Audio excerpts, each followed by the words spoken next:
A Pac-12 rebuild needs television eyeballs, which means these 6 schools have to be a part of the plan for Oregon State and Washington State. You are Locked On College Football, your daily podcast on all things college football. Part of the Locked On Podcast Network, your team every day. Welcome, everybody, to another episode of Locked On College Football. I'm your host, Spencer McLaughlin. Thank you so much for making this your first listen or your first view every day. Part of the Locked On Podcast Network, your team every day, and your daily source to stay up to date with the biggest stories in the greatest sport on planet Earth. Realignment, coaching carousel, the portal, and more. We've always got you covered. Today's episode is brought to you by our friends at LinkedIn. These days, every new potential hire can feel like a high-stakes wager for your small business. That's why LinkedIn Jobs helps find the right people for your team faster and for free. Post your job for free at linkedin.com/lockedoncollege. Terms and conditions do apply. Illinois just added a transfer wide receiver that a few big name schools should definitely be aware of that are on Illinois' schedule. And Texas A&M has a shot against Texas this year. It's in College Station. That's all coming up on today's show. We start with the latest in the Pac-12 rebuild. And I think that they're still waiting. I know that they're still waiting to see what happens with the ACC. Because if that league implodes, suddenly schools become available. Stanford and Cal could come crawling back. SMU is on the table, and those would certainly be additions. Let's operate in a world, which I continue to believe is the most likely one, that Florida State and Clemson sue to leave the ACC. They go to the Big Ten or the SEC, but they're the only schools that leave, and the ACC just continues on with its 3 new members, and Florida State and Clemson will have a swan song in the league, and then they'll leave, and it'll feel a little bit like the Big 12, and that's the way things will go. Colorado State is one of these Mountain West teams that you have to add if you are Oregon State and Washington State. Boise State is one of those teams. Fresno State, teams, schools, think about it however you'd like. This needs to be a football-oriented approach for the Pac-12 because to stay as financially relevant as they can and to pitch to any school that they want to join or invite to join their league that it is the premier Group of 5 conference, you've got to be able to put television eyeballs as a carrot to dangle in front of them so that you can get the most money possible and build the best Group of 5 conference and have the best access to the college football playoff. But Colorado State has to be one of them. Boise State has to be one of them. Fresno State and San Diego State in California, they've got to be in there too. Air Force and UNLV feel like mostly locks because Vegas is a place that is a growing media market and feels like you want to be a part of. It makes a lot of sense geographically. You'd also probably have your conference championship there in this new look Pac-12 one day. Air Force is intriguing though, because Air Force requires approval from the Pentagon in order to move conferences, and they're a very high floor but somewhat low ceiling football team. They're still running the option over there. But Troy Calhoun's been around for a hot second in Fort Collins and has done a really, really good job. They can be competitive and a solid team in your league. But they'd be a logical travel partner with Colorado State. And Colorado State has to be a part of it because the Rams get a lot more TV viewership than you would think. And though I didn't necessarily plan to go in this direction, I had thought about it, and we are going to briefly tie this to Deion Sanders. Ultimately, what you need if you are building a Group of 5 conference that is going to stand out from all the rest of them, and if you pilfer the Mountain West, that's no longer a threat. You maybe only get a couple teams out of the American. That in the Sun Belt would be the other Group of 5 leagues you'd be comparing yourself to. If you want to have marquee games and opportunities to showcase what your league is about, Colorado State playing Colorado is absolutely something that should be on the mind of Teresa Gould, the Pac-12 commissioner. Because if you look at the TV viewership a year ago, Colorado State ranks a lot higher than you would think. Now, Oregon State and Washington State last year were top 45 television products in the entire country. Oregon State had an especially great year. And Washington State, over the years, has proven to be a valuable television asset. They tap into the Seattle television market. That's not what you're thinking about here. You're looking at who can bring eyeballs to the league. And look, Colorado State doesn't have some rich history of winning at a high level consistently in the Mountain West. They could. They've got more money than you'd think. I think they have people up there that want to be good. that have a desire to be good at athletics. They just haven't quite executed yet. They could have a solid season this year. We'll see how things play out because the Mountain West, as always, is a fairly deep and competitive conference. But that game against Colorado is boosting the television numbers. And historically, Colorado State and Colorado have played every year. And Deion Sanders brings attention, brings eyeballs. Game day was in Boulder, for goodness sake, and Colorado State was the opponent. That's not going to be the case every single year, but still, the Deion effect is going to draw millions of people to that game. And if Colorado State then pulls an upset here, that they almost pulled an upset a year ago, they've beaten Colorado before. If that happens, with all those national eyeballs there, think of the opportunity that does for your league. Is it just one game? Yeah, it is. But who else can present as compelling of a television case in addition to, trying to get into the Denver area as much as you can, as much as Colorado State? So that's why they have to be on there. Now, Air Force, it's tricky, but the other service academies have made conference moves as of late, so I don't see why Air Force also wouldn't be able to add themselves into the mix. And like I said, UNLV just makes a lot of sense. And then the California schools. Look, I'd feel for San Jose State if this happened. They just haven't positioned themselves to be in a place where I feel like Oregon State and Washington State would want to prioritize them. And if you have this big war chest, as the Beavs and Cougs do, then guess what? You got to use it in a way that is best for your universities, that sets you up for long-term success. And by long-term, I mean, the 5 years that follow the end of the Mountain West television rights contract in a couple of seasons. Because the other option on the table is a reverse merger where the Mountain West just dissolves and plays under the Pac-12 banner with Oregon State and Washington State, and that's the new league. That's not the best possible league you could create. And it's not the best option for Oregon State and Washington State. So I think you'd go down the list or go down the line in California, and San Jose State would get left off. But yeah, of course you'd bring in Fresno State. And of course you'd bring in San Diego State. And of course you'd bring in Boise. Because those are the biggest television draws. And they tap into markets that you're trying to expand your reach. And once you add those 6 schools, you're at the minimum number of 8. And that's not a long-term number. Maybe that's all you need. Maybe that's all you need. I doubt it. You'd probably need to be in the double-digit range. And the question then becomes, are you willing to go beyond the Western footprint and the Pacific and Mountain time zones? That might come up to Kirk Schultz and the president at Oregon State. I apologize. I forgot what her name is off the top of my head. But Kirk Schultz has said, well, there should be a premier West Coast league. Well, you might have to abandon that thinking. You might have to go tap into the South and get UTSA or Tulane or think about Memphis and South Florida if you want to go east. You got to think about these sorts of things.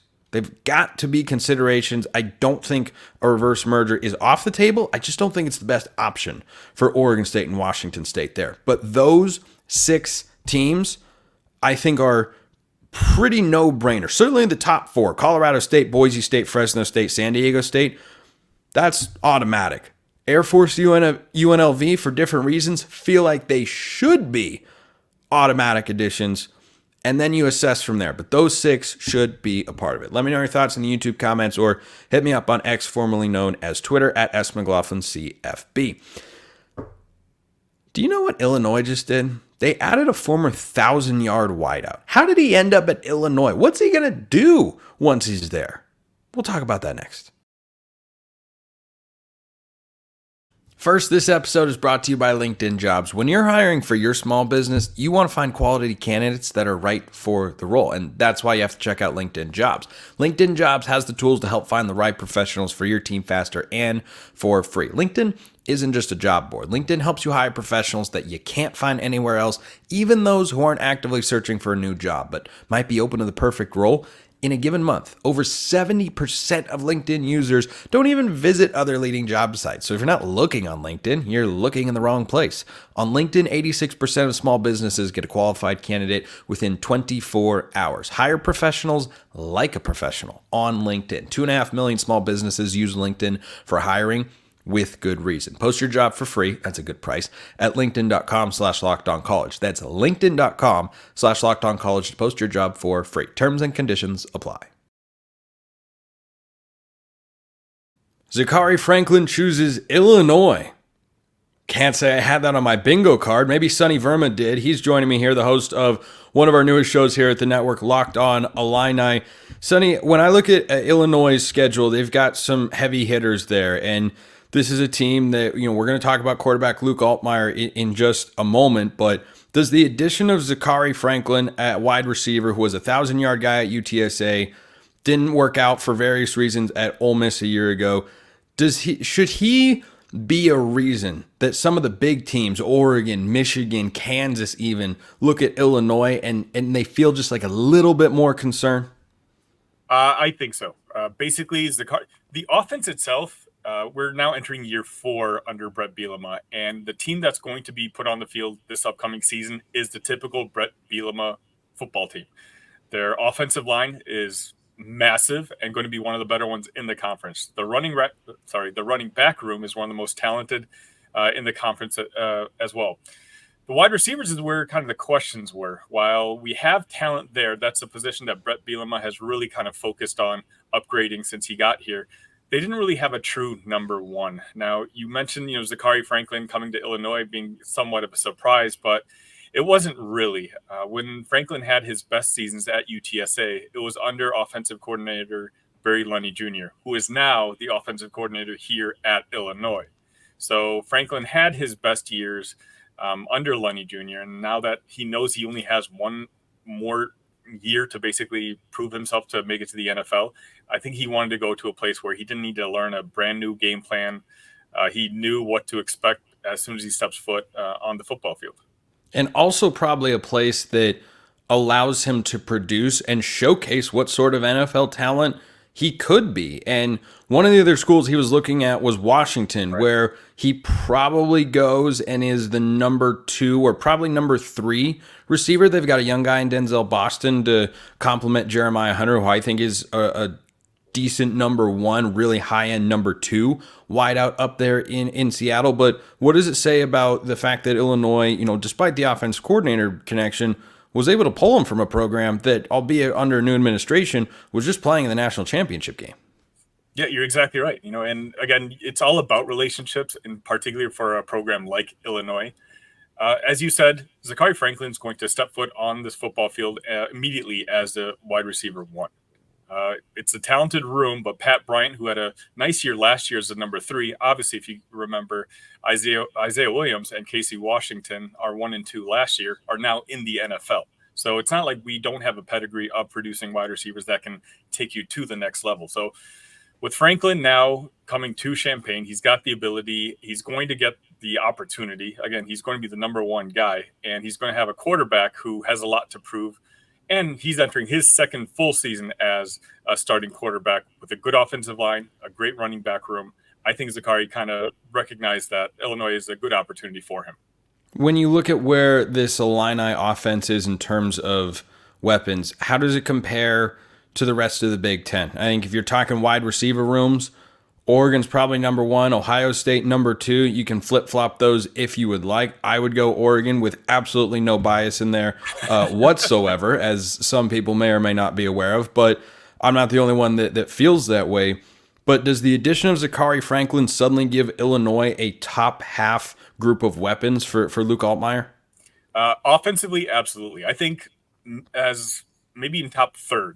The wide receiver room is probably the weakest of the bunch. That's probably average, if not below average, when it comes to the Big Ten Conference. But there's a lot of talent in that running back room.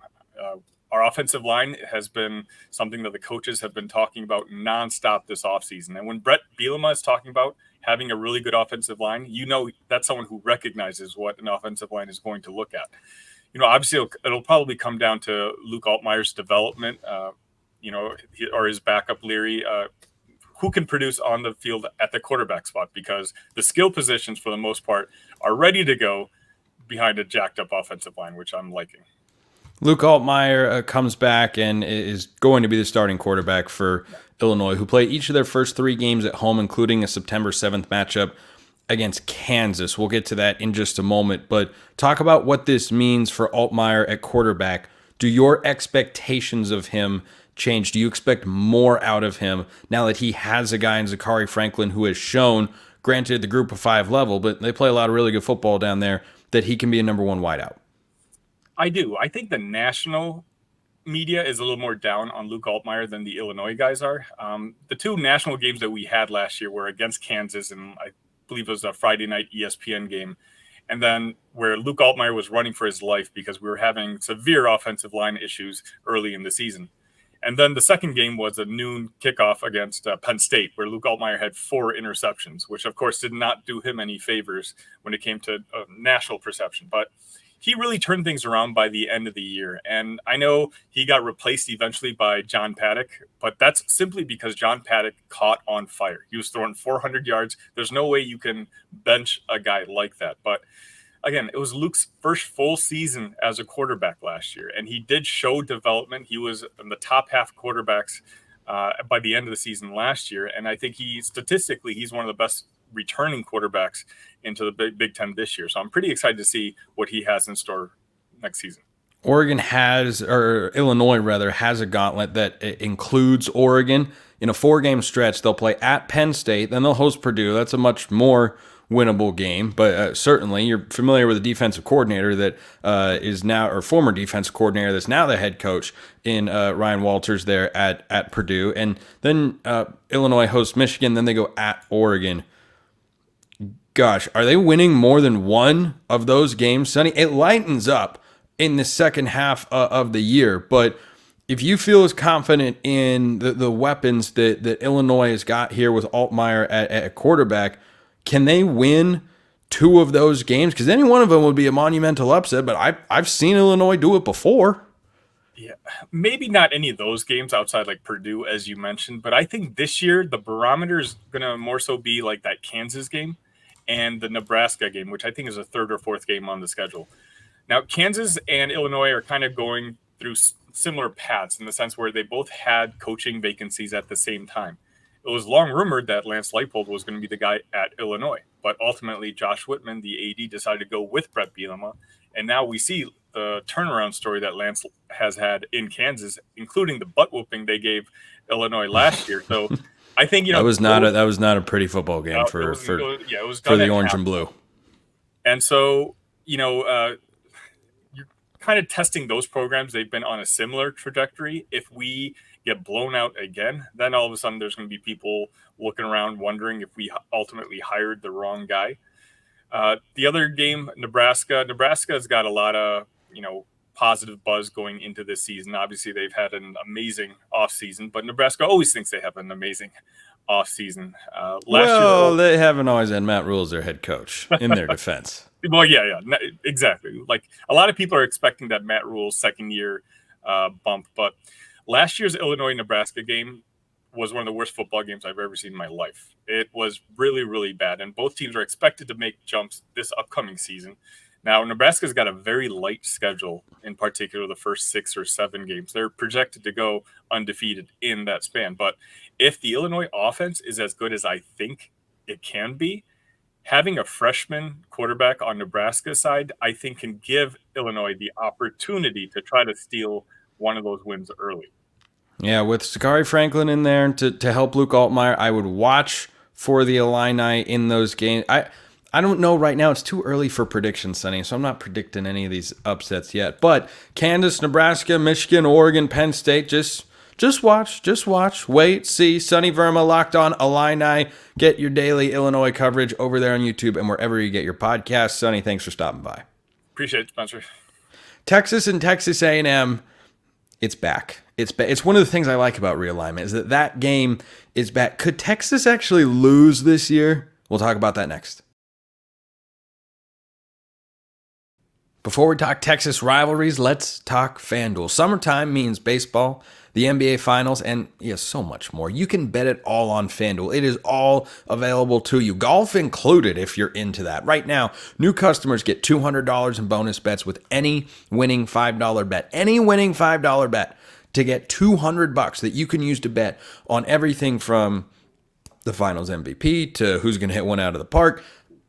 Everything you want for college football, it's over there too. Win totals, individual games, every game that's available to bet for Week 0 and Week 1 is available right now on FanDuel. That's how close the season is, and FanDuel knows it. And you should know it, and you should go check them out at FanDuel.com/lockedon. Add a big win to your summer bucket list. FanDuel.com/lockedon. FanDuel, America's #1 sportsbook and our official sportsbook sponsor here at the Locked On Network.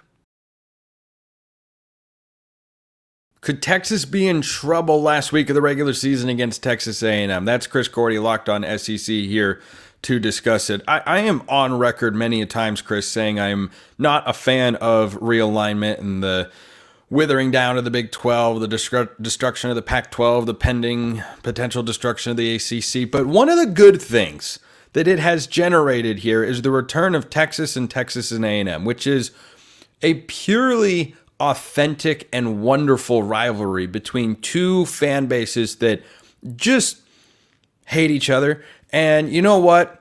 I'm here for it and I'm okay with it. But Texas is going to be favored in this game. There's no betting line for it just yet. But are they in any real trouble last week of the regular season when they go to College Station? Yeah, absolutely. I mean, I've been saying it all offseason, and I'll stick with it. I think this is a game A&M is going to win.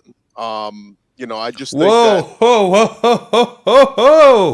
Yeah, look, I've said all offseason, I like Steve Sarkisian. I like Texas. I think they had an amazing resurgent year last year, but just because they did this, look, let's not fall in the trap of Texas is back, right? Like every time we buy into that, what do we find out? Texas is indeed not back. We've seen it multiple times in the last, decade plus. And so I like Texas. Again, they've done a great job of trying to fill some holes, addressing a lot of needs through the transfer portal, but you lose those experienced wide receivers like A.D. Mitchell and Xavier Worthy. You lose J.T. Sanders. You lose Byron Murphy and Tavondre Sweat on the defense. I mean, these were real leaders that you had on last year's team. And just because you bring back Quinn Ewers, Quinn Ewers, great. You got to win at Tuscaloosa at Alabama is fantastic, but you didn't look great against Oklahoma. You threw 2 early interceptions in your biggest game of the year. You lost that one. And then his other biggest game, he lost to Washington in the playoffs. So, I just say that to say I think this is going to be kind of one of those years where people are counting out A&M because it's Mike Elko's year 1,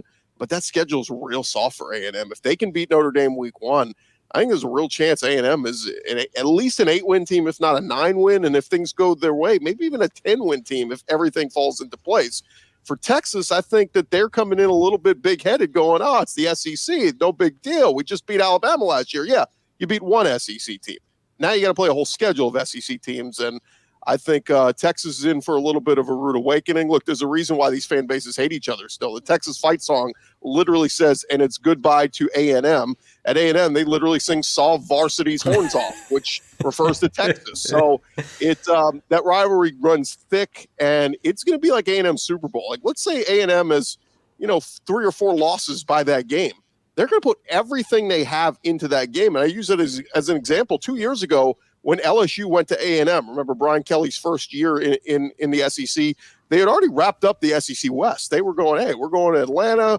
We might have an outside chance at the playoff if we can, win out here. And what Texas A&M did was they secretly got healthy. They had held a couple guys out. And they put everything they had in that game. They got Devon Achane back, who ended up getting drafted. He's now Miami Dolphins starting running back. But, you had that happen. They got Moose Muhammad, had a bust-out game. I mean, A&M put everything they had in that game. They knew they weren't going to a bowl game. They treated that game like it was a Super Bowl, and they upset LSU in College Station. I think it's going to be same vibes. A&M is going to put everything they have into beating Texas in the last week of the season, no matter how many wins or losses they have. That's going to be the hottest ticket in college football all year long. I mean, I'm already hearing people are, they're going to start camping out days before. That is going to be one of the biggest games in the SEC, and could certainly, Texas is welcome to the SEC moment. Nothing more the Aggies would love than to hand them a loss. Boy, I tell you, I'm just going to make it very clear for those in the comments of YouTube who partake in such things that Chris's comments are his, and they stand for his beliefs and not the belief of the host of Locked On College Football here. Now, I don't think Texas A&M is a bad team in 2024 because I think Mike Elko is a good coach. They have had so much talent depart, but they have brought in a lot of talent as well. If you consider that a net neutral, I still don't know if with Connor Wegman at quarterback, you can be a 10-win team in the SEC. That feels a little far-fetched to me. I know you can do it with Quinn Ewers. Yeah, they were in the Big 12 a season ago. If you can go into Tuscaloosa and beat Alabama, though, you can make it happen. I think you can do it, and I think Texas's roster and the transfers they've added this year. No, I don't expect those guys to be a 1-to-1 replacement for the players they lost a season ago. I do still think that you're in the 80 to 85% range of what they were a year ago at the very least. And Quinn Ewers has got another year in college football with Steve Sarkisian as his head coach. I am always of the belief here on this very show, Chris, that if you're a team that returns some combination of your head coach, quarterback, and offensive coordinator, I have a hard time not liking you because there's so much familiarity, there's so much continuity that other programs can't find. And that's the case at Texas A&M. You got a new head coach, new OC coming in. I lean Texas in that game. But at Texas, you lose your entire receiving core. It's great you bring back Quinn Ewers, but Quinn Ewers laid a wet fart against Texas and laid a wet fart against Washington, all because he played well against Alabama. Great, one off. You beat Bama and Tuscaloosa. It's awesome. You don't get a pass and we assume you're going to go undefeated next year. The other part of this argument is Sarkisian. Well, I didn't pick him to go undefeated. Now I don't know that they're doing that. I think you could talk me into Texas going 10-2, but let's not pretend like their receiving core is a bunch of bums. They got Jonte Cook, who's a former 5-star guy. Isaiah Bond, we know, is good. Silas Bolden will be a good gadget player at the very least. Are they first and second round NFL talents? No, I don't think they are across the board. But is it still a good receiving core? Yes, I think it is. Well, that's the point, is they're not as good as Xavier Worthy and A.D. Mitchell, who just went in the first and second round, respectively. So the only thing I'll say here is, look, is Mike Elko going to be a good coach in the SEC? I don't know. Time will tell. He's recruiting very well. He brought in some big pieces to the transfer portal. Nick Scorton from Purdue, I think, is going to be a double-digit sack guy in the SEC this year. He's ready for a monster breakout season. But on the flip side, I'm not sold on Steve Sarkisian as an elite coach. All these people putting him in the top 10 in college football rankings and coaches, and I'm going, wait a minute. Steve Sarkisian's best season at Washington, he went 8-5. His best season at USC, he went 9-4, and his best season at Texas prior to this past season was 8-5. 12-2 is the outlier. That's the anomaly. That's not the norm. That's not what he's going to do year in and year out.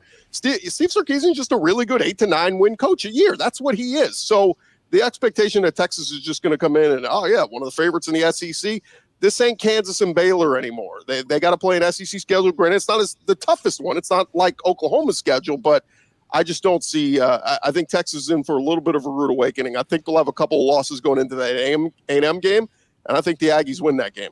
I think you're looking at the odds on FanDuel. Texas's win total is 10.5, and I think you are telling people to hammer with Mjolnir, perhaps the under 10.5 there, Chris. That's what it sounds like to me, because and frankly, with their schedule, I don't know that it's a terrible bet. They have to play Georgia this year.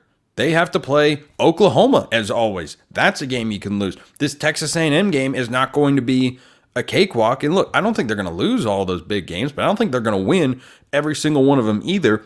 On this matchup with the Aggies, let's close on this, Chris.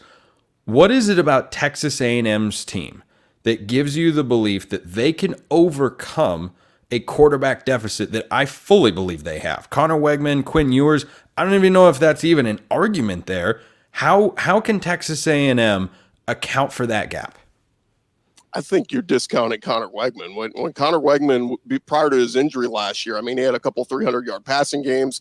He had a five touchdown game against New Mexico, and I get it. You know, he got hurt as they got in the SEC. New Mexico's win total this year is 2.5, just so we're on the same page. Okay, I'm just saying, go back to your prior 8 touchdowns and no interceptions, you know, in a limited playing time. Like, Connor Wegman's numbers, when he's been healthy, have been really, really good. And so, you know, what does it look like if he could finally stay healthy for a full season?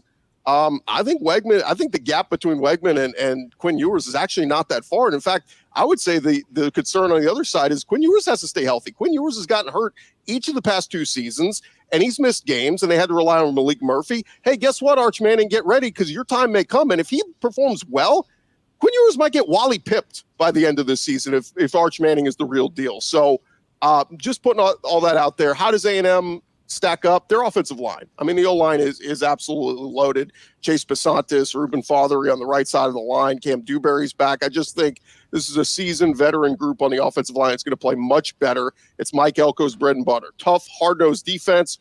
physical run game with Le'Veon Moss and Reuben Owens and all those guys in the backfield. And then look out for Noah Thomas. I think he's going to emerge as one of the big stars at wide receiver at A&M this year with a healthy Connor Wegman. A&M, keep an eye on them. They're a dark horse. Probably 8-4 is what they go, but I do think they will beat Texas in that final game.